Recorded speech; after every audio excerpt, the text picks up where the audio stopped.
suis ravi de vous retrouver, passez le meilleur jeudi possible. Bonjour Bruno Leroux, Bonjour, nous allons Guillaume. évidemment parler des questions de fond, mais enfin quand même, c'est Aquilino Morel qui vous traite, vous, Rebsamen, enfin tous ceux qui sont autour de François Hollande, de tchéquistes, de pratiquer la purification ethnique. Je ne comprends pas ce manque de pudeur, je ne comprends pas cette utilisation de mots qui ont un sens, soit il ne les connaît pas, soit il décide d'assumer son outrance. Quand on a été faire cirer ses pompes à l'Élysée, ça n'autorise pas tout.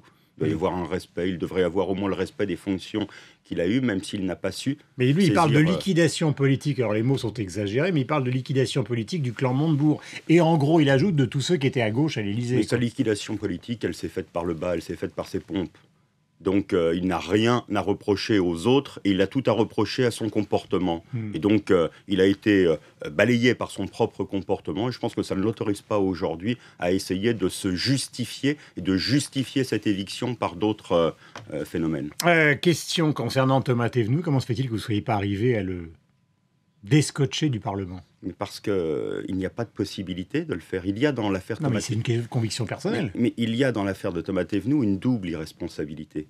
La première irresponsabilité, c'est quand on sait, et il savait sa situation, d'accepter de rentrer dans le gouvernement de la France. Première irresponsabilité. La deuxième irresponsabilité, c'est de rester à l'Assemblée nationale alors que l'on sait, alors que je suis sûr que dans les prochaines semaines, peut-être même les prochains mois, il ne pourra pas faire son travail de parlementaire. Il ne pourra pas aller sur sa circonscription. Et là, quand vous lui dites ça, qu'est-ce qu'il vous répond? Mais il me dit, je suis député, c'est les électeurs qui m'ont élu là, ils me jugeront dans 5 ans et je ferai mon mandat.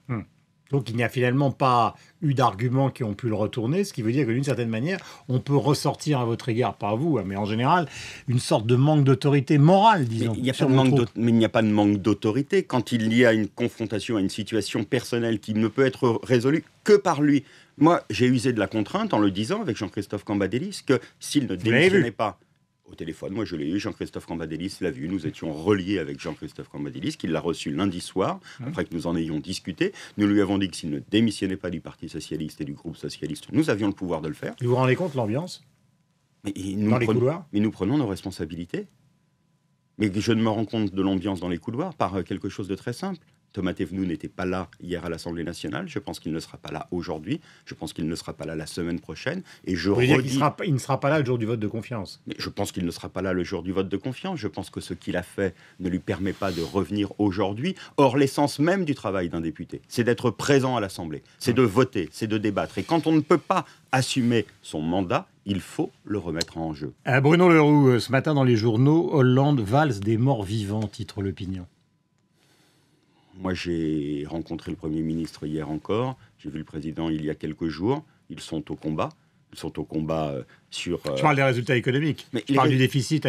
Mais les résultats économiques... La colère de Bruxelles. Vous avez à la fois, vous avez réussi, j'allais dire le prodige, de vous mettre à dos à la fois les frondeurs et en même temps Bruxelles. Non, mais c'est là qu'il y a très certainement une politique qui ne satisfait pas ceux qui voudraient aujourd'hui lâcher les vannes et ne satisfait pas ceux qui sont les tenants de l'austérité, c'est-à-dire l'ancienne Commission européenne. Mais quand personne n'est content, il faut peut-être s'interroger sur la ligne qui est mise en place. Moi, je veux rassurer les Français. Nous avions une prévision de croissance sur l'année 2014 qui était jugée il y a quelques mois tout à fait réaliste, voire même sous-évaluée, 1%. Ça va être la moitié. Tout simplement parce que la croissance mondiale n'a pas été au rendez-vous, parce que l'Europe n'a pas su prendre ses responsabilités. Mais il y a deux choses sur lesquelles nous n'avons ajouté tous les chiffres, le chômage, le déficit du commerce extérieur, les impôts qui ne rentrent pas. Enfin, je veux dire, il n'y a pas un seul résultat économique qui fonctionne. Tout est lié. D'abord, je ne suis pas sûr que vous ayez raison. Quand je rencontre... je parle des grands indicateurs. Quand je rencontre aujourd'hui les responsables économiques, ils me disent que l'industrie est en train de repartir. J'avais les chiffres hier qui arrivaient sur la grande région Rhône-Alpes et notamment sur le sillon rhodanien, qui est pour nous un sillon industriel particulièrement important. On me disait, tiens, c'est le premier signe. On l'avait vu avant quand ça bloquait il y a quelques années. Aujourd'hui, on voit que ça repart. C'est un bon signe. On commence à avoir des bonnes nouvelles sur l'emploi intérimaire. Petit à petit, les choses... Mais c'est vrai que ça ne va pas assez vite. C'est vrai que nous avions dit que cela irait plus vite. Et pour autant, la conséquence, les Français doivent le savoir, de ces moindres recettes dues à la croissance et à l'inflation, ne sera aucun prélèvement supplémentaire. D'accord, mais alors, si je comprends bien, le 18, quand François Hollande va s'exprimer, il ne changera rien à la feuille de route qu'il a exprimée lors de la dernière conférence de presse il y a 6 mois. Il ne changera rien au fait qu'il va parler de son ex-épouse, d'Arnaud Montebourg, d'Aquilino Morel, de la situation internationale, évidemment. Il va justifier, et pour le reste, rien à voir. Il va justifier de deux choses. que nous ayons une continuité dans la politique d'investissement pour la compétitivité des entreprises. Et ça, il faut le rappeler. Nous ne faisons pas aujourd'hui, et je le rappelle à ceux qui sont, y compris dans mon camp, ceux qui soutiennent aujourd'hui, nous ne faisons aucun cadeau aux patrons quand nous nous occupons des entreprises de ce pays. C'est exactement dans les Inrocks le contraire qui est prononcé par Arnaud Montebourg. Mais je pense qu'il a tort. Et je pense qu'aujourd'hui... Dans un entretien avec Thomas Piketty, il dit que cette politique du gouvernement n'obtient aucun résultat. Mais c'est tellement facile, c'est tellement facile. Vous vous rendez compte de la crédibilité, Guillaume Durand. Vous vous rendez compte de la crédibilité. Mais il y a quelques problèmes de personnes qu'il faut poser. Quelle est la crédibilité aujourd'hui d'une parole qui dit totalement le contraire de la responsabilité qui était la sienne il y a bien d'un mois encore, et sur laquelle il mobilisait cet été tout un parterre de patrons et de responsables socio-économiques pour leur expliquer la politique qu'ils menaient au nom du gouvernement. Où est la crédibilité de la parole quand, en un mois, tout simplement parce que l'on a fait une foucade, que l'on est sorti du gouvernement parce qu'il en était, que l'on tenait des propos qui n'étaient pas admissibles, on va renverser totalement. Mais cela devrait suffire. Ça veut dire simplement que le président de la République ne tient pas ses troupes. Vous imaginez pas ça avec François Mitterrand? Il y a eu un exemple avec Chevènement qui n'était pas d'accord sur la guerre du Golfe. Il y a eu beaucoup de désaccords pendant les deux. Je crois malheureusement. Il y a quand même un problème d'autorité qui est posé. Pas simplement un problème d'autorité, peut-être. Duflot, Montebourg, Aquilino Morel. Je pense qu'il y a un problème de comportement. Je pense qu'il y a un problème d'éclatement aujourd'hui autour de personnalités, que chacun, et qu'il y a aujourd'hui un système où l'on se met moins en avant par les batailles politiques que l'on gagne à l'intérieur de sa famille et qui façonne un destin, que par le sentiment que l'on peut ici, par le système, notamment médiatique qui fonctionne aujourd'hui, par une parole, tenir l'actualité pendant quelques jours, bien souvent au détriment des autres, en essayant de... Je crois qu'il y a beaucoup de choses factices aujourd'hui dans notre débat politique. Reproché, Montebourg aussi d'ailleurs à Hérault, les couacs et cette espèce de machine à répétition.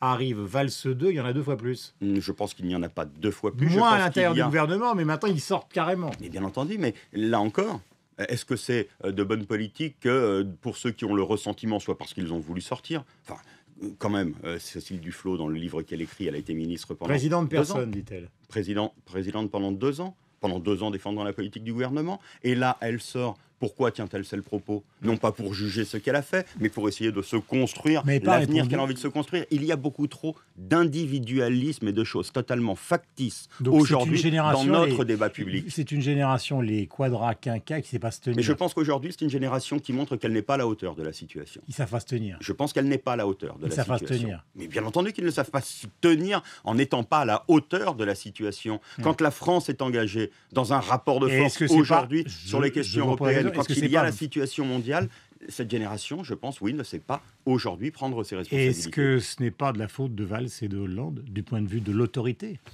Pourquoi vouloir toujours ramener... Je vous pose la question. Mais bien entendu, je vous réponds. Donc. Dans une entreprise, ici, il y a un chef. Vous me posez la question. Le patron des députés socialistes. Mais je suis le patron de 289 individualités. Et quand quelquefois les individualités l'emportent, je vais vous donner un exemple. Au sein du groupe socialiste, j'ai 260 individualités qui respectent totalement le collectif. Et j'en ai à peu près 25 à 30 qui ne le respectent pas. Ceux qui sont mis en valeur sont-ils les 260 qui respectent tout le temps? Jamais.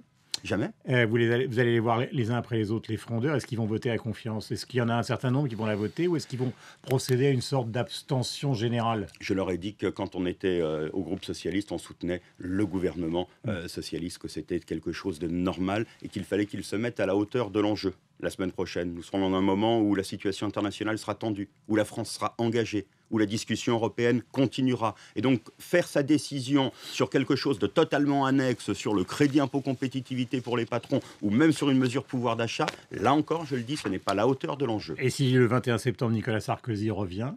Il faut bien que l'opposition s'organise. Elle est désorganisée. Mais que voulez-vous que je vous dise? Il va tuer la conférence de presse de Hollande. Mais on ne tue rien. Vote de confiance.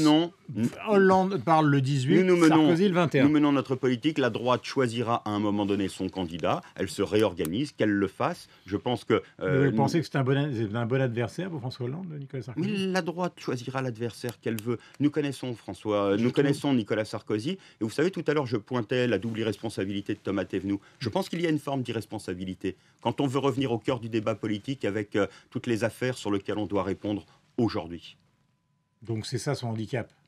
Je pense qu'aujourd'hui, pour la démocratie, c'est un handicap que de vouloir essayer la fuite en avant par la politique. Vous savez qu'on a accusé la gauche de jouer ce jeu-là avec les juges. On a même dit que François Hollande recevait dans son bureau des journalistes qui avaient l'oreille des juges et que tout ça était un peu téléguidé par l'Élysée. Et on sait que c'est totalement faux. Bruno Leroux, merci beaucoup. Je rappelle que vous Merci. êtes le patron des députés socialistes et que vous étiez notre invité donc ce matin sur l'antenne de Radio Classique et de LCI.